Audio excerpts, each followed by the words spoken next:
دل میں کھوٹ ہو تو دعا، عطا اور محبت تینوں راستہ بدل لیتے ہیں، اور جب دل صاف ہو تو عزت میرا اللہ دیتا ہے۔ ناکامی یہ نہیں کہ آپ گر جائیں، بلکہ ناکامی یہ ہے کہ آپ دوبارہ اٹھنے سے انکار کر دیں۔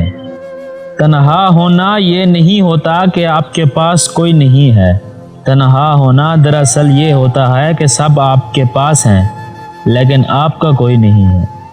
پرانے تعلقات کا پاس اور حیا کم ظرف لوگ نہیں رکھ سکتے، یہ اعلیٰ کردار لوگوں کا احساسہ ہے۔ عورت اس وقت غیر کی محبت میں گرفتار ہو جاتی ہے جب اس کے اپنے خون میں وفا ختم ہو جاتی ہے۔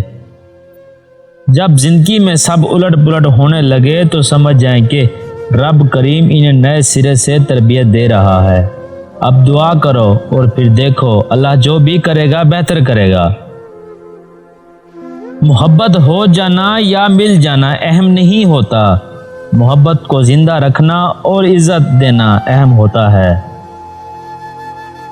دوسروں کی توقعات کے مطابق زندگی بسر کرنے کی وجہ یہ ہوتی ہے کہ ہم ڈرتے ہیں کہ دوسرا ہمیں چھوڑ نہ دے۔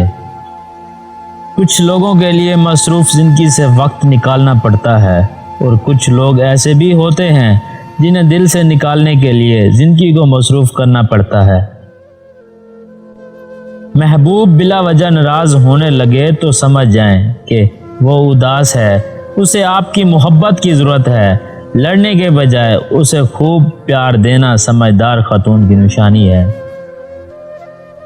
میں نے زندگی میں ایک ہی بات سیکھی ہے کہ انسان کو کوئی چیز نہیں ہرا سکتی جب تک وہ خود نہ ہار مان لے۔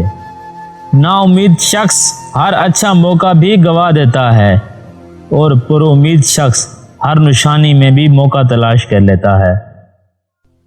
شرافت سے جھکا ہوا سر ندامت سے جھکے ہوئے سر سے بہتر ہے۔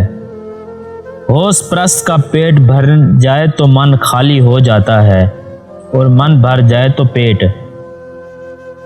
دو طرف کا جھگڑا سننے سے پہلے فیصلہ کرنا انصاف کے ساتھ مذاق کرنے کے مترادف ہے۔